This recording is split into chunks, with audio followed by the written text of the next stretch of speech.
for their partnership, for their friendship, and for the very good discussions we had today.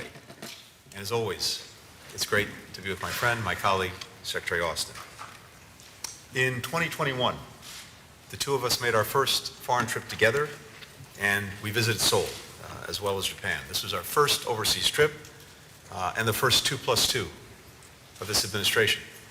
I just got back from another trip to the Indo-Pacific a couple of weeks ago, which by our count was my 20th trip to the region since the start of this administration. But with the Republic of Korea, over the last three and a half years, we've strengthened our alliance, we've modernized our alliance, an alliance that for 7 decades has advanced peace, prosperity, and stability on the Korean Peninsula, in the Indo-Pacific, and increasingly around the world. Today, we had an opportunity to build on that progress and to also lay the groundwork to ensure that we continue delivering shared security and shared opportunity for our people in the years to come. Now, one of the things that we emphasized today was a reaffirmation of the United States' ironclad commitment to the ROK security, and that includes through extended deterrence. That's especially important in light of the ongoing provocations coming from North Korea, including another ICBM launch just yesterday. We condemn it in the strongest terms. The latest launch of many and other provocative actions that it's taken. Flagrant violations all of multiple UN Security Council resolutions. All countries should be demanding that the DPRK cease these destabilizing actions. We are closely consulting with our partners and also with Japan. In fact, Foreign Minister Cho and I were on the phone early this morning with our Japanese counterpart, and we will be focusing, as always, on this in the days to come, including the actions we'll take in response. All of this reinforces why we have to remain focused on maintaining peace and stability in the Indo-Pacific and on the Korean Peninsula in particular, even as we work with European partners to respond to the DPRK's deepening security relationship with Russia. We now assess that there are some 10,000 North Korean soldiers in total in Russia. And the most recent information indicates that as many as 8,000 of those North Korean forces have been deployed to the Kursk region. We've not yet seen these troops deploy into combat against Ukrainian forces, but we would expect that to happen in the coming days. Russia has been training DPRK soldiers in artillery, UAVs, basic infantry operations, including trench clearing, indicating that they fully intend to use these forces in frontline operations. Should these troops engage in combat or combat support operations against Ukraine, they would become legitimate military targets. Now, one of the reasons that Russia is turning to these North Korean troops is that it's desperate. Putin has been throwing more and more Russians into a meat grinder of his own making in Ukraine. Now, he's turning to North Korean troops, and that is a clear sign of weakness. Russia's been suffering some 1,200 casualties a day in the east, more than at any other time during the war. And with the deployment of these North Korean troops to Russia and now to the front lines, this is the first time in 100 years that Russia's invited foreign troops into its country. Our two sides today discussed a range of options in response, and we're closely coordinating with allies and partners, particularly our European partners. We're continuing to surge security assistance to Ukraine, the United States, and we'll announce more in the coming days. What we're also seeing underscores the indivisibility of security between the Indo-Pacific and Euro-Atlantic theaters, something that is clearer and clearer to all of our allies and partners in both Europe and the Indo-Pacific. It's reflected in South Korea's growing partnership with NATO, as well as its support for Ukraine, providing generators, humanitarian assistance, and we've discussed what more the Republic of Korea may do in the future. But in all of the conversations that I've been having with partners in both Europe and the Indo-Pacific, increasingly, we see a focus on the indivisibility of the security. With regard to China, we discussed the need to responsibly manage our competition with the People's Republic of China. We agreed that China should do more to curb the DPRK's provocative actions and to stop support for Russia's defense industrial base, which is helping to perpetuate the conflict and the aggression by Russia in Ukraine. In the face of China's unlawful maritime claims in South China Sea, we remain committed to upholding freedom of navigation and freedom of overflight. We also underscored the importance of maintaining peace and stability across the Taiwan Strait. Even as we address these security challenges, we're also working together to expand our economic cooperation in ways that are having clear, direct, and powerful benefits for people in both of our countries. South Korea is now America's #1 source of foreign direct investment.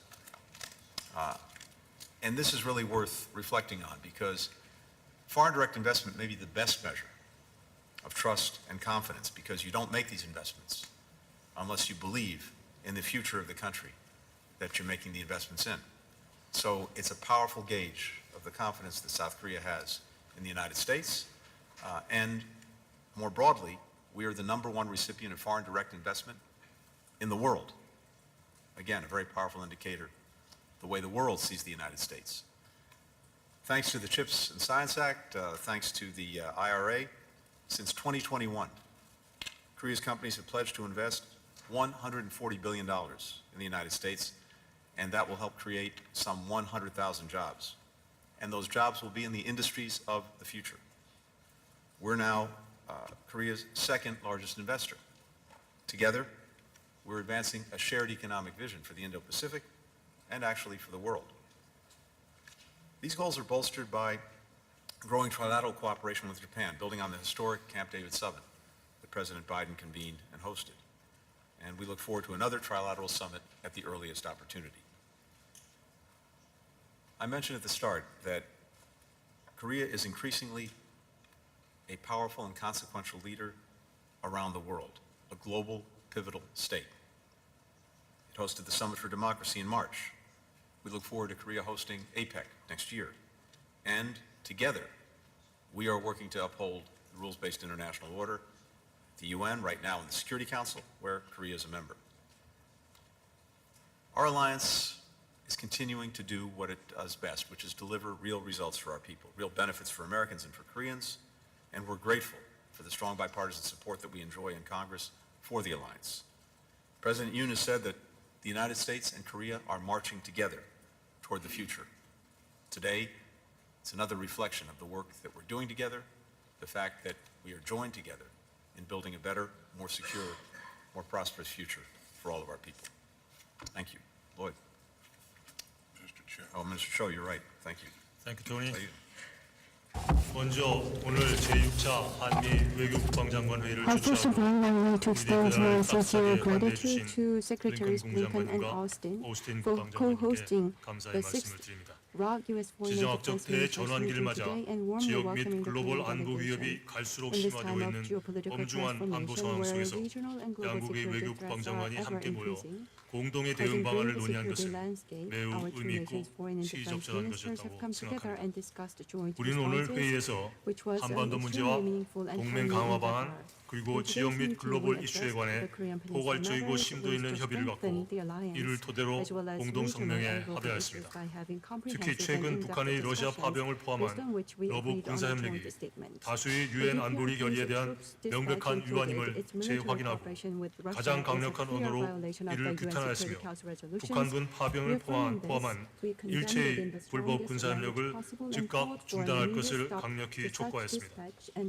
all other 북한군의 illegal 파병은 military 러시아의 cooperation. 불법 우크라이나 The 침략 DPRK's 전쟁을 troop 더욱 dispatch will 지연시킬 further 뿐만 prolong 아니라 Russia's illegal war 한반도는 of 물론 aggression against 유럽 지역의 Ukraine 평화 and 안보에 place 대한 not only 중대한 Korean 위협이라는 데 peninsula but also 견해를 Europe's 같이 하고 peace and security 향후 긴밀한 under a 정보 great 공유와 threat. 공조를 A 바탕으로 view that we share. 상황 전개에 Going 따른 forward, based 필요한 on 대응 close 조치를 information sharing 취해 and 나가기로 coordination, 합의하였습니다. as circumstances 우리는 evolve, we 북한의 agree 완전한 비핵화 to take 목표를 the necessary 재확인하고 measures accordingly. 북한의 We 지속적이고 reaffirm 불법적인 the goal 미사일 of 도발과 complete 핵 denuclearization of WMD the 개발을 DPRK, 강력히 its ongoing 규탄하였습니다. illegal missile 특히 우리는 우리는 어제 북한의 장거리 탄도미사일 발사가 한반도와 국제사회의 평화 안전에 심각한 위협이자 유엔 안보리 결의에 대한 중대한 위반임을 지적하고 이를 강력히 규탄하였습니다.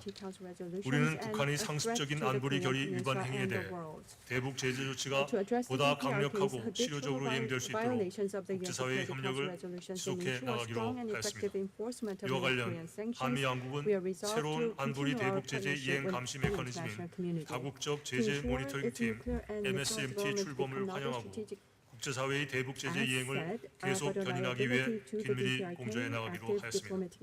한미는 북한의 핵미사일이 북한에게 전략적 자산이 아니라 부채가 되도록 계속 적극적인 노력을 기울여 나가기로 하였습니다.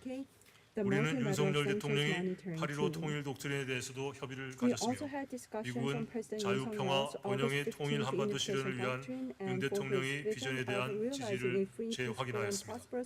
우리는 또한 작년 4월 윤 대통령 국빈 방미 시 발표된 역사적인 워싱턴 선언의 후속 조치를 통해 가일층 강화된 확장 억제 협력을 기반으로 핵 기반 동맹을 흔들림 없이 발전시켜 나가기로 하였습니다. 미국은 한국에 대한 확고한 확장 억제 공약을 재확인하였으며 양국은 한국에 대한 북한의 어떠한 핵 공격에 대해서도 즉각적이고 압도적이며 결정적인 조치로 대응할 것임을 분명히 하였습니다. 우리는 한미 상호방위 조약이 우주 사이버 영역에도 적용됨을 확인하고 우주 사이버 공간에서의 억제를 더욱 강화해 나가기로 하였습니다.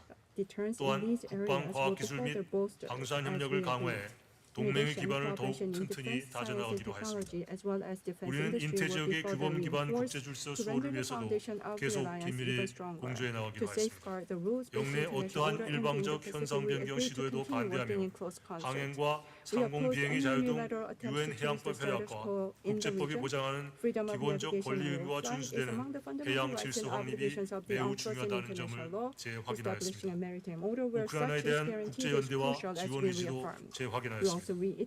우리는 올해로 71년째를 맞이하는 한미 동맹이 민주주의, 인권, 법치 등 양국이 공유하는 핵심 가치와 양국민 간 확고한 신뢰를 바탕으로 그 어느 때보다 강력하게 유지되고 있다는 데 의견을 같이 하고 동맹의 외연과 깊이를 더욱 확대 심화시켜 나가기 위해 앞으로 한미 외교국방장관 회의를 정례적으로 개최하기로 합의하였습니다.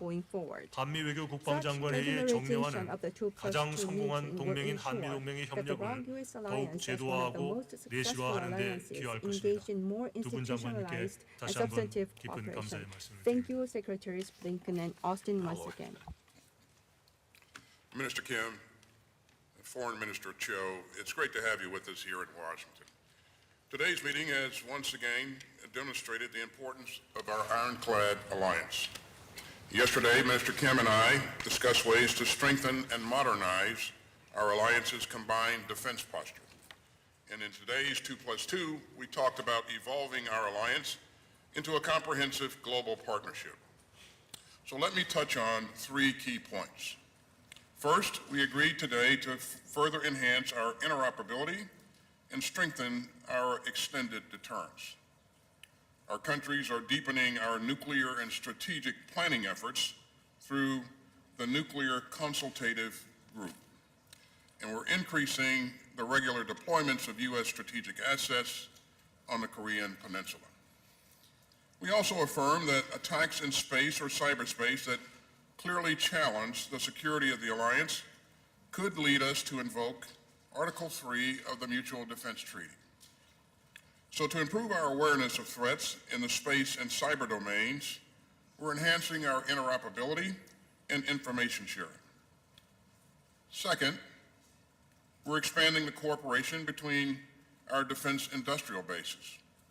That includes the U.S. Navy's certification of ROK shipyards to maintain, repair, and overhaul U.S. Navy ships. And that will help keep our alliance resilient. And it will help ensure that we have the capabilities to deter potential foes and, if necessary, prevail in conflict. Third, and finally, we're continuing to advance our defense ties with our regional allies and partners, especially the historic growth of trilateral security cooperation among Japan, the ROK, and the United States. Our robust partnerships, especially with Japan and the ROK, let us share information, assess threats, and craft thoughtful responses, just like last night when the DPRK conducted its latest irresponsible missile test. And across the Indo-Pacific, we're working to strengthen maritime security and to bolster interoperability through multilateral exercises. And we're helping to build up the capacity of our partner countries to tackle shared security challenges. We also recognize the profound links between Indo-Pacific security and Euro-Atlantic security. As you know, we now assess that North Korea has sent around 10,000 of its soldiers to train in eastern Russia.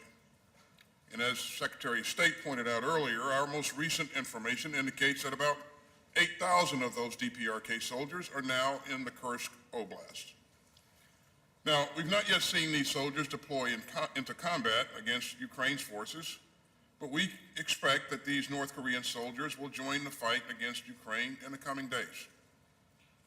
Our assessment is that Putin's forces have trained these North Korean soldiers in artillery operations, UAV operations, and basic infantry operations, including trench clearing. The Kremlin has also provided these DPRK troops with Russian uniforms and equipment. And all of that strongly indicates that Russia intends to use these foreign forces in frontline operations in its war of choice against Ukraine.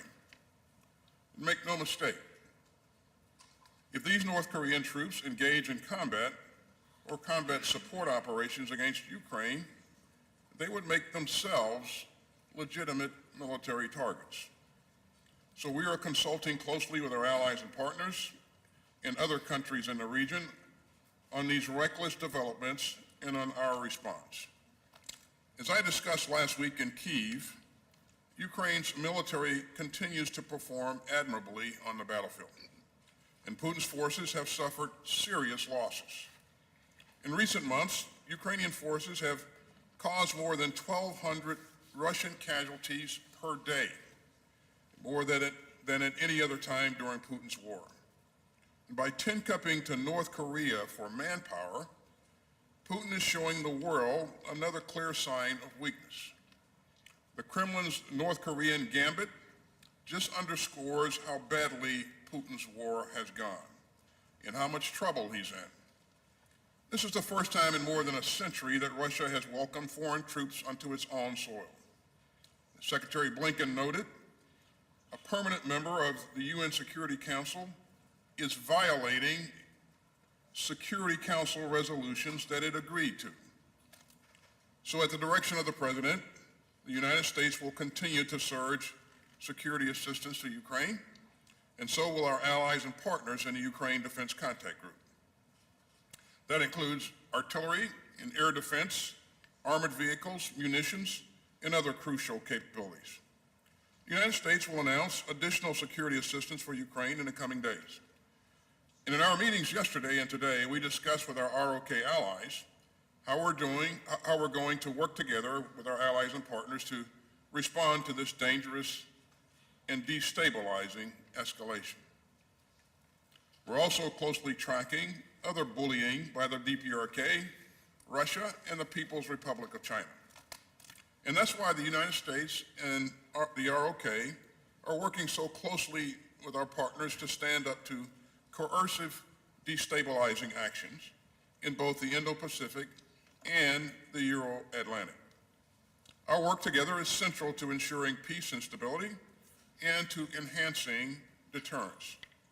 Foreign Minister Cho and Minister Kim, thanks for your leadership and your commitment to this proud alliance. Minister Kim, over to you.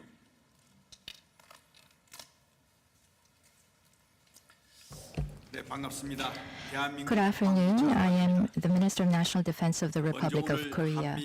First, I'd like to thank Secretary of State Blinken and Secretary of Defense Austin for hosting the raucous Foreign and Defense Ministerial and for your warm reception of the Korean delegation.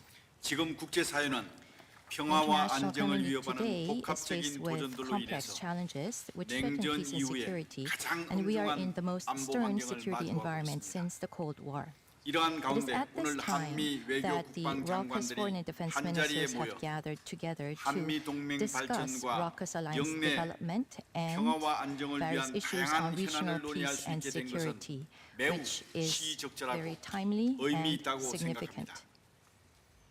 이번 회의를 통해 At the 우리는 meeting, 한미 동맹이 we agreed 한반도와 that the Raucous 인도 태평양 Alliance 지역의 is the 평화, core pillar 안보 of peace, security, 그리고 and 번영의 prosperity 핵심 of the 축이라는 Korean 점에 Peninsula and 공감하고 the Indo-Pacific 글로벌 region, 포괄적 전략 and we agreed to 동맹으로서 strengthen cooperation 협력을 as 강화해 global 나가기로 comprehensive 했습니다. strategic alliance. 우리는 어제 발사한 On 북한의 North Korea's ICBM에 대해 한 목소리로 ICBM launch 규탄하고 yesterday, 북한이 we denounced this with one 유엔 voice 안보리 and 결의를 준수할 urged 것을 North Korea to 촉구했습니다. abide by the UN 아울러 Security Council resolutions. 고도화되는 북한의 핵 Also, 미사일 on the 위협에 escalating North 억제 Korean 대응하기 nuclear and 위한 missile 협력을 threats, we 지속 agreed to 강화해 continuously 나가기로 strengthen 했습니다. cooperation on deterrence and 우리는 북한의 response. 러시아 파병 등 On North Korea's deployment 러북한 of troops to 불법적인 Russia and 군사 illegal military 협력을 가장 cooperation 강력한 with 언어로 Russia, 규탄하고 we denounced this with strong words 북한군 파병을 and 즉각 strongly 철회할 것을 urged the 강력히 immediate 촉구했습니다. withdrawal of North Korean troops. 한미는 지난 7월 공동 지침을 We 완성함으로써 have 한미 completed the joint 동맹을 guidelines in 명실상부한 last 핵 July, 기반 and 동맹으로 thus uplifting the 격상시켰습니다. Raucous Alliance into a 우리는 nuclear-based alliance 북한의 in name 완전한 and substance. 비핵화라는 We 공동의 목표를 reconfirmed our common goal 재확인하고 of the complete 역사적인 denuclearization 공동 of North 지침을 Korea, 기반으로 and based on historic 확장 joint 억제의 guidelines, 실행력을 we agreed to 지속 continuously 강화해 나가기로 strengthen the 했습니다. implementation of extended deterrence. 미국은 모든 The 범죄의 U.S. 군사 능력을 reconfirmed 운용해서 the strong commitment 대한민국에 to 확장 use 억제를 full-scope military 제공하겠다는 capabilities to 굳건한 provide 공약을 extended deterrence to the Republic 재확인하였습니다. of Korea.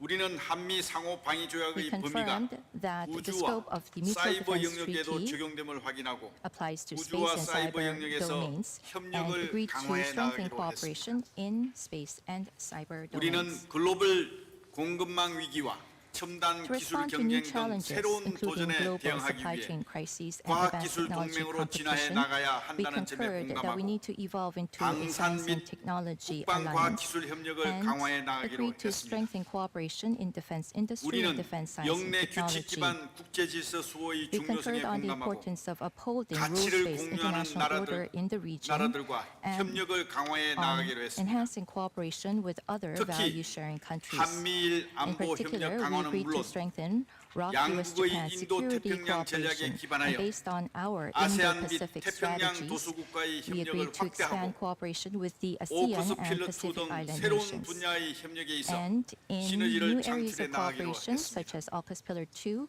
we have 우리는 오늘 agreed to 회의가 create 한미 synergy. 동맹이 The 글로벌 meeting 포괄적 today 전략 we 동맹으로 assess is 발전하는 a 데 있어 cornerstone for developing 초석이 the ROKUS 되었다고 alliance into a 평가하고 global comprehensive 앞으로 strategic alliance. 한반도는 물론 And we will 영내의 closely 평화와 안정, cooperate for peace, 번영을 security, and 위해 prosperity on the 긴밀히 Korean Peninsula 협력해 and 나가기로 in 했습니다. the region. 같이 갑시다. 같이 We go 갑시다. We go together. together. 감사합니다. Thank you.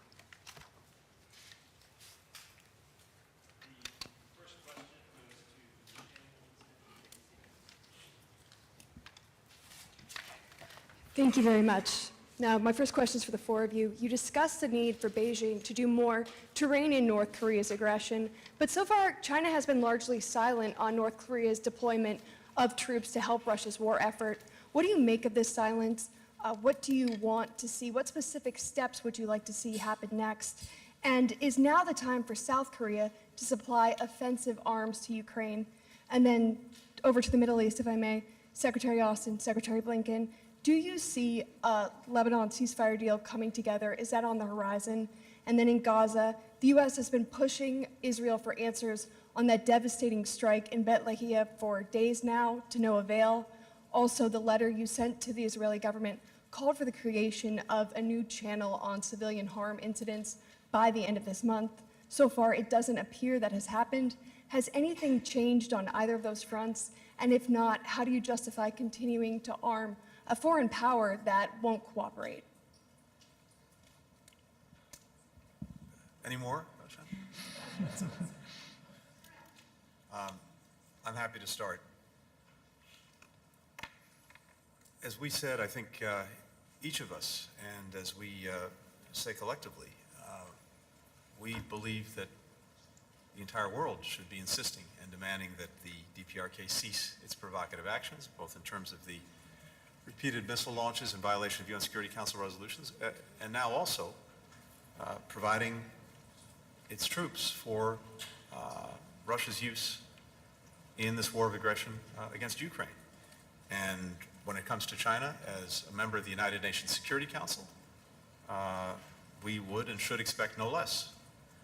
And we've had communications with China. In fact, we had a robust conversation just this week, and I think they know well the concerns that we have and the expectations that both in word and deed, they'll use the influence that they have to work to curb these activities. So we'll see if they take action. But I think this is a demand signal that's coming not just from us, but from countries around the world that see what the DPRK is doing both in the immediate region on the Korean Peninsula, but also what it's doing in Europe.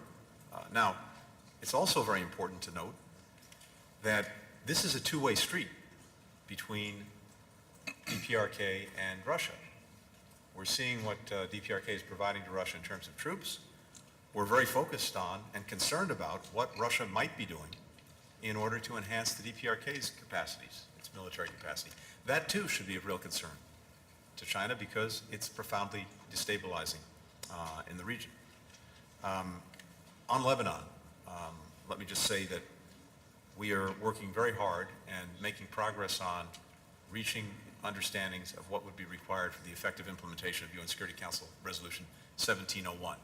This would be the basis of a diplomatic resolution to the crisis. It's important to make sure that we have clarity, both from Lebanon and from Israel, about what would be required under 1701 to get its effective implementation. The withdrawal of Hezbollah forces from the border, the deployment of the Lebanese armed forces, the authorities under which they'd be acting, an appropriate enforcement mechanism. And I can tell you that based on my recent trip to the region, the work that's ongoing right now, we have made good progress on those understandings. We still have more work to do, but that's what's necessary to get us to a diplomatic resolution, including through a ceasefire. And with regard to Gaza, I can tell you a couple of things. First, both of us and our teams are tracking very carefully Israel's responsibilities to meet the letter of the law as we sent it jointly to our Israeli counterparts with regard to the provision of humanitarian assistance. And there's been real progress, but insufficient, and we're working on a daily basis to make sure that Israel does what it must do to ensure that this assistance gets to people who need it inside of Gaza. It's not enough to get trucks to Gaza. It's vital that what they bring with them can get distributed effectively inside of Gaza. And one other thing on this very quickly. One of the things that has been successful in recent months was the polio vaccination campaign for hundreds of thousands of Palestinian children in Gaza. But in order for that campaign to be concluded, we have to complete a second round of vaccinations. And these vaccinations have to happen within a certain period of time from the first round of vaccinations. It is urgent that this be completed in the days ahead, and we're looking to Israel to facilitate that action. And then finally, sorry for going on so long, for many months, Israel's made clear that the strategic objectives that it had in Gaza in making sure that October 7th and the horrors of October 7th could never happen again were the effective dismantlement of Hamas's military capacity, its organized military capacity, and the elimination of the leaders who were responsible for October 7th. So, both of those goals have been achieved. And the focus now must be on ending the war, and in the meanwhile, making sure that people who need the assistance for food, for medicine, and other basic humanitarian needs get the assistance that they need. So with respect to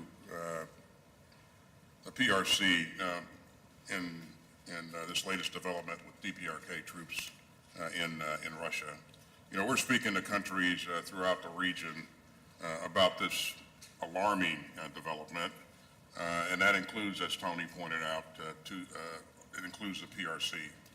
And I would refer you to the PRC for their position, but if China is serious about its desire for de-escalation, it should be asking Russia some hard questions at this point, and whether it intends to broaden this conflict by this kind of behavior. And so we'll continue to work with allies and partners, and make sure that we're doing the right things in terms of being prepared to move to the next stage in terms of holding DPRK to task. Regarding activities in the Middle East, I talk to my counterpart, Minister Gallant, routinely. I'll talk to him today, this afternoon. And every time I talk to him, I emphasize the need to protect civilians in the battle space and the need to provide humanitarian assistance to the people in Gaza. And as Tony pointed out, they have made some progress recently. We want to see them do much more, and we'll continue to emphasize that as we engage in the future. And again, we're hopeful that we will see things transition in Lebanon in a not too distant future. I think there's an opportunity for that to happen, but it's left to be seen when that will happen. But we'll continue to press to make sure that it happens sooner versus later. 네, 지금 최근의 진전 상황에 대한 중국의 입장에 대해서 Regarding 중국에 대해서 어떠한 China's stance on the 요구할 recent 것이냐고 developments and 물어보셨는데, what kind of measures that 지금 we will be 최근에 asking 러브 군사 협력과 또 towards China. 북한의 러시아 파병 문제에 대해서 Concerning 중국은 the 상당히 military 대외 입장 cooperation 표명에 있어서 between 신중한 Russia and the DPRK 자세를 and 취하고 the 있습니다만 troop dispatch to 속으로는 Russia. 상당히 But 불편한 China has been 심정일 reticent 것으로 about 저희들은 making 추측을 하고 its 있습니다. position 그리고 known, but I 중국이 believe 분명히 that 할 수 있는 역할이 it is 있다고 finding 믿기 it 때문에 very 그동안 uncomfortable, the whole 지난 situation. 봄부터 중국과 계속 Starting 고위급 from last 전략적인 소통을 spring, 해왔던 그런 because we know that 걸 there are 발판을 things 해서 that China can 앞으로도 do. We have 하반기에 been 있는 여러 가지 engaging high-level talks 고위급 and communication with 회동의 China 계기에 so 이를 that 준비하는 그런 we 차원에서 can 여러 make 레벨에서 relevant 중국과의 cooperation. So we 접촉이 will 있을 continue 것으로 to do 생각이 so 되기 going 때문에 forward, and we 그러한 will be 기회를 having 통해서 many contacts 우리 and 측의 우려를 interactions 전달하고 with the 또 PRC, 중국이 필요한 and 역할을 utilizing 하도록 those 그렇게 occasions, so we 촉구해 will 나갈 생각을 relay 좀 our 말씀드리겠습니다. concerns and 그리고 thoughts 앞으로 to 우크라이나에 the 무기를 PRC. 지원할 것이냐라고 Going forward, 물으셨는데 regarding our 최근 plan to provide 전쟁 weapons 상황에 to 대해서 Ukraine, 우리 정부 입장은 there was a 윤석열 question, 대통령께서 눈이 말씀하셨듯이 as was mentioned 러브 군사협력의 by 진전 the 추이에 따라서 President 그에 Yoon, 상응하는 depending on the 조치를 developments 단계적으로 in 취할 military 것이라는 것을 cooperation 말씀드리고 between the 그러한 DPRK 기본 and 입장하에 Russia, relevant 앞으로 measures, corresponding 러시아가 measures will be taken 북한이 accordingly. 러시아에서 어떠한 정도의 We need 개입 to 수준을 see the 유지하면서 level of 활동을 할 것인지 involvement 그리고 of 그에 the 대해서 DPRK 러시아가 forces 어떠한 반대급부를 in 줄 것인지 Russia.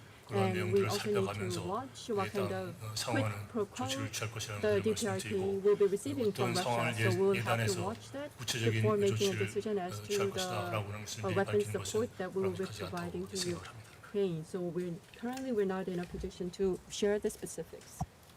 네, 세 분께서 So 충분한 답변을 the 하셨기 three 때문에 한 earlier 가지만 ministers have already 첨언하겠습니다. mentioned much, but I'd like to just add one 중국의 point 침묵에 on the 관련해서 silence of the PRC.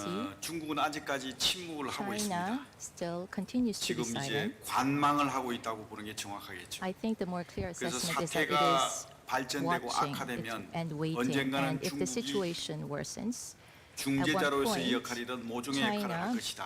그 either 시점이 as a 언제일까? mediator 저는 그렇게 or 생각합니다. any other 중국이 role 이게 사태가 may be 악화되면 intervening. So when the situation 중국의 worsens, 이익에 침해되는 순간이 올 거라고 there will be a 생각합니다. point 그 when the interests of 중국의 China 이익에 will be 침해되는 순간 violated, and 중국도 it is 모종의 at that 역할을 할 point that 것이다라고 China 저는 will 예상합니다. begin to play a certain role. For the next question, Sang-Ho Song with Yonhap News Agency. Thank you. My first question is for Minister Kim and Secretary Austin. Yesterday, North Korea launched an ICBM. Do you assess that there was any Russian technological support vis-a-vis the latest ICBM launch? And regarding the SCM statement yesterday, the statement said that Minister and Secretary decided to include North Korean nuclear attack scenario in future combined exercises. Does that require any revision or update of ROK-US wartime operational plans? And when will that happen? Would that be applied to combined exercises in coming years or next year? Can you give us some clarity on the time frame? And my second question is for Secretary Blinken and Minister Cho. Can you tell us what specific steps South Korea and the United States are considering taking beyond just public condemnation if North Korean troops' actual entry into combat is confirmed? Thank you. So the first question was on the ICBM, and can you?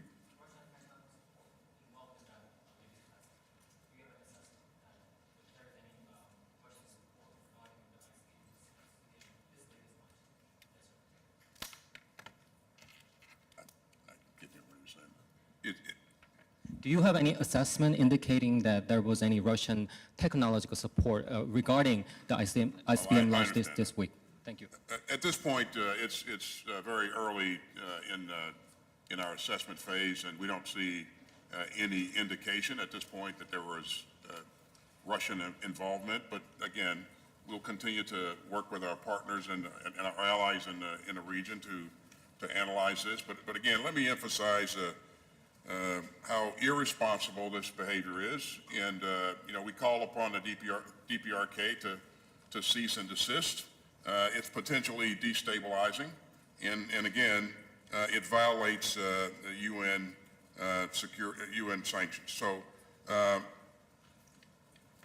but to answer your question specifically, I don't see any Russian involvement. And your second question was? The second question is regarding the SCM statement yesterday.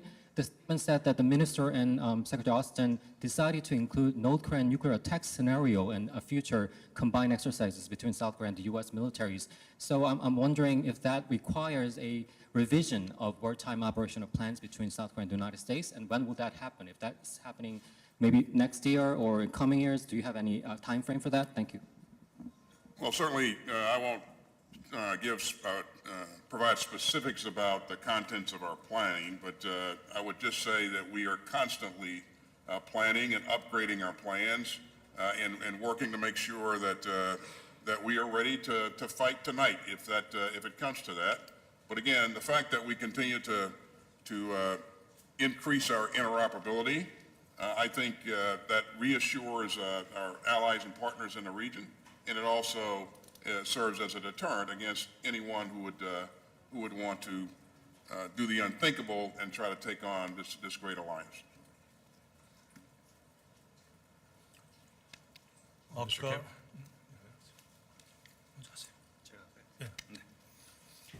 우선 Firstly, 첫 번째 질문과 관련해서 on the first question ICBM 발사와 관련한 on 러시아 North Korea's 기술 ICBM 지원이 launch, 있느냐, was there 이것은 a 지금 technical 현재 support from 확인되지 않고 Russia? 있습니다. That has not been 그리고, confirmed at the moment. 예측하기는 And what 러시아 we 기술이 predict is 지원됐다고 that 하는 근거는 없다. there is no 그렇게 evidence that 답변드릴 수 Russian 있겠습니다. technology support 두 was 번째는 provided. 이제 핵 사용 시나리오에 의한 Secondly, 훈련을 한다고 so 했는데 combined 작게 반영 여부에 대해서 exercises based 질문하셨습니다. on North Korean and 모든 nuclear 군사 훈련은 작전 capabilities. 계획에 In all 작계에 of 기초로 해서 the 시나리오가 작성이 되고 operational 또 plans, 그 it is 작계에 based on 기초해서 strategy, and based on 시행이 the 됩니다. 그런 strategic 어떤 것으로 plan, 여러분들께서 implementation happens. And so that is 가름하시면 될 것 how 같습니다. we 그리고 proceed 이것은 with our 가장 빠른 시간 내에 exercises. 시행될 And 것이다. it will be implemented 이렇게 as 이해하시면 soon as 좋겠습니다. possible. 네. So I think that is as far as I can say.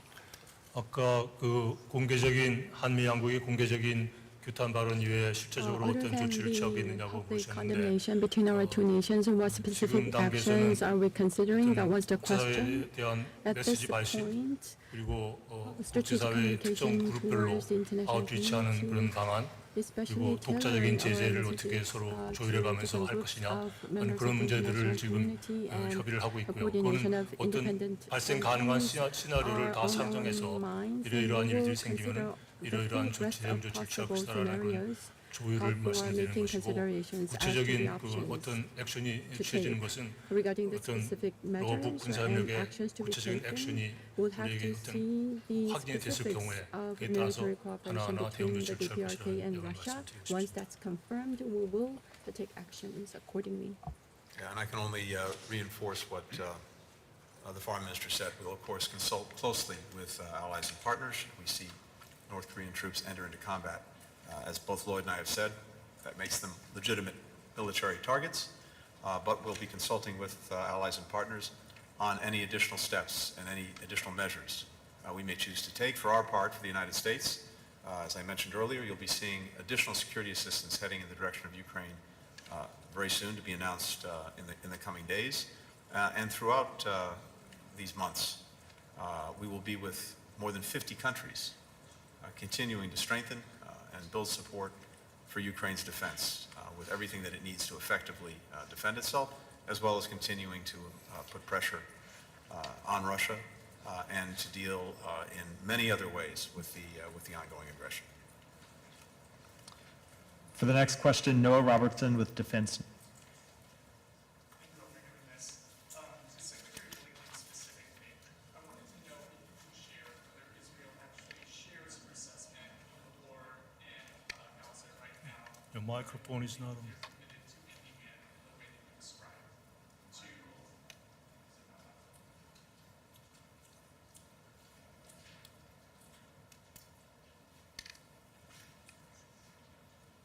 Can you hear me?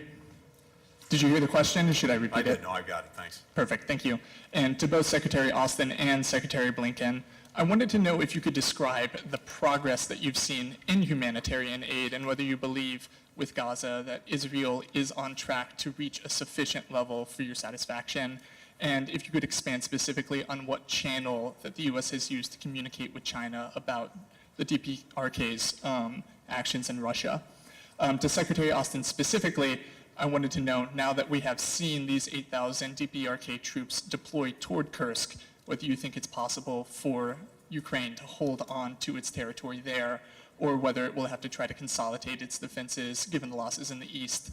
And then if I could venture one more specifically to Minister Kim, could you specify the number of containers that the DPRK has provided to Russia during the conflict as it grows its cooperation militarily? Thank you.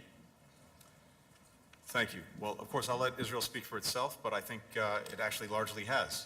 As I said, it's made clear repeatedly and publicly that the critical objectives that it had for making sure that October 7th could never happen again were the elimination of Hamas's organized military capacity, as well as bringing to justice those who were responsible for perpetrating October 7th, and notably Mr. Sinwar. Well, the latter is demonstrably done, and the Israelis themselves have said, and said publicly, that they have dismantled Hamas's military capacity. So on that basis, these are their stated objectives. Those objectives having been achieved at great cost in the lives of children, women, men, Palestinians, caught in this crossfire of Hamas's initiation and making, well, this would be the time to move to end the war. In terms of progress on the humanitarian aid, look, the letter that Lloyd and I sent, which is now in the public domain, even though that was not the intent, lays out a number of things that we expect to see them do. And I can tell you that as you go down the list, there are a number of them, a number of these steps have been taken, including, for example, reviving crossings that had been dormant, initiating and opening a new crossing into Gaza, some additional measures. Some are in train, others we've not yet seen. And so we're tracking this between us, between our teams, with the Israelis and those who are working on the humanitarian response every single day.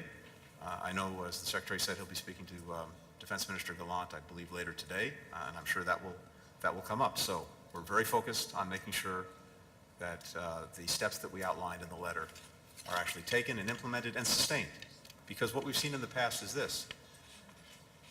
We've seen Israel take important steps, for example, this spring, also in response to what the United States said was necessary to improve the humanitarian situation for people in Gaza. And we saw real progress, and then we saw it diminish and then tail off, which is one of the reasons we felt it was so imperative to write to our counterparts and to see action taken on this. In terms of our engagement with China, I mentioned earlier that we had a robust engagement just this week, and what I can tell you is that happens between senior officials in our government, including the State Department, and the Chinese government.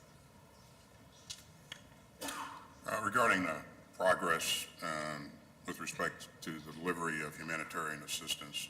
I agree with what Tony has said. We are seeing progress, and we'll continue to watch this on a daily basis, and I'll continue to engage my counterpart and encourage him to pick up the pace. More crossings being opened, more humanitarian assistance going in. We just got to make sure that they increase it even more. The other question you had for me was that based upon the 10,000 troops from the DPRK that have entered the battle space, is it possible for Ukraine to hold on to Kursk? The answer is yes. And if you take a look at what I said earlier in terms of the numbers of casualties that Russia is suffering on a daily basis, some 1,250 or so casualties per day. You do the math on a given month, those are pretty big numbers. And so the number 10,000 kind of pales in comparison to those kinds of casualties. So this 10,000 won't come close to replacing the numbers that the Russians have lost. And again, I think they're at a point now that if they got to go seeking for assistance to a country like the DPRK, then I think they have some problems. But yes, I do believe that they can hold on to the territory if they choose to do that. They do have options. They can do a number of things, but if they choose to do that, they can hold it. So. And just before turning to my colleague, there's one thing I want to make sure that I emphasize as well, because I'd be remiss if I didn't say it. Of course, the other absolute requirement for this war to come to an end is for the hostages to come home. And that includes the 7 Americans. So we're working on that every single day, but that is absolutely necessary, and with every passing day, increasingly urgent.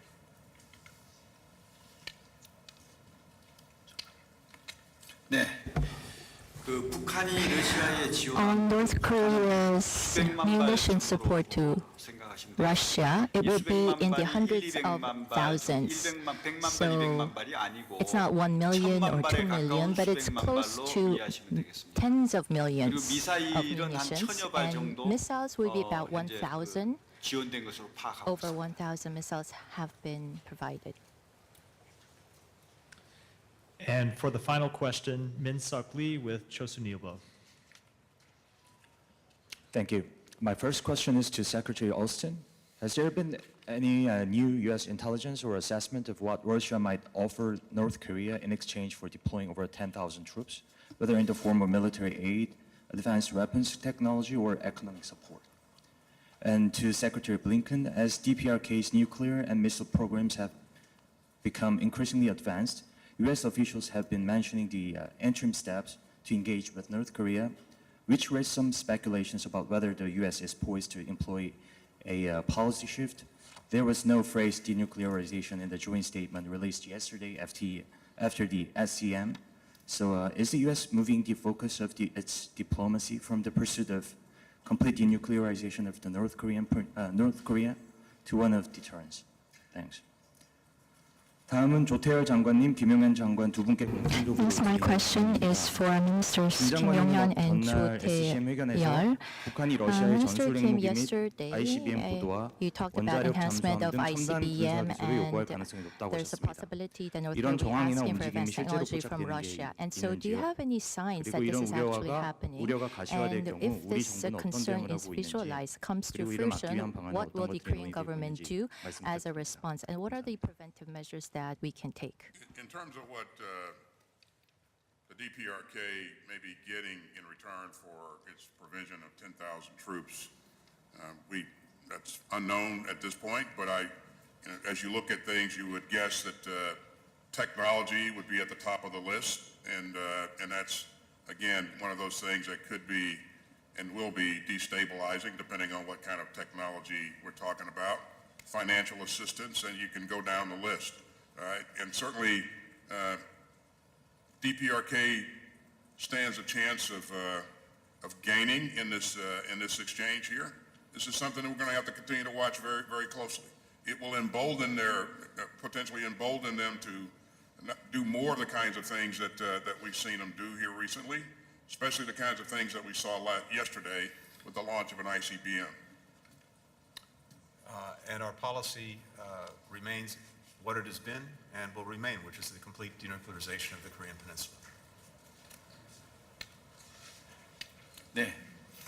러시아의 그 첨단 기술 On 이전과 Russian 관련해서 technology transfer to 아직까지는 North Korea, 사실로 as of 확인된 yet, 바는 없습니다. 다만 nothing has been 그렇게 할 confirmed. 가능성이 It has 있다 not 하는 been 가능성에 confirmed as 대한 a fact, 예측입니다. but we are just making 하지만 predictions about the possibility. 설사 그 러시아의 However, 첨단 기술이 북한에 if 이전된다 there 하더라도 will be a 우리 transfer 한미 of 동맹의 Russian 첨단 technology 기술과 to 능력으로 North 극복이 Korea, 가능한 we can 상황이다. overcome that 그렇게 이해하시면 되겠습니다. through the advanced technology that the alliance has. 저는 그런 상황이 발생되지 않도록 억제하는 To 것이 무엇보다 중요하다고 deter 생각을 하고 such situation, 지금 I 미국 believe 등 국제사회와 긴밀히 our efforts in that 공조해서 regard is 여러 most 가지 important. 규탄 메시지도 In 발신하고 collaboration with the 독자 international 제재에 관한 community, 내용도 we are 조율하고 engaged in 그렇게 strategic 하는 지금 communication 현재 and 진행하고 있는 coordinating 노력들이 바로 independent 그러한 목적을 sanctions. These 최우선순위를 두고 하고 있는 activities 거라는 have 말씀드리고 exactly that situation, the 구체적인 deterrence of 그 that 이후에 situation in 어떤 mind as the 액션을 취할 top 것인지에 priority. 관해서는 아까 And 답변드린 once 대로 that's done, 원론적인 as 우리 to what 기본 kind of 입장을 actions 다시 to be 반복해서 taken, 말씀드리는 I will have to 대체하고자 repeat the principle that I've already told you about. Thank you. Thank you all.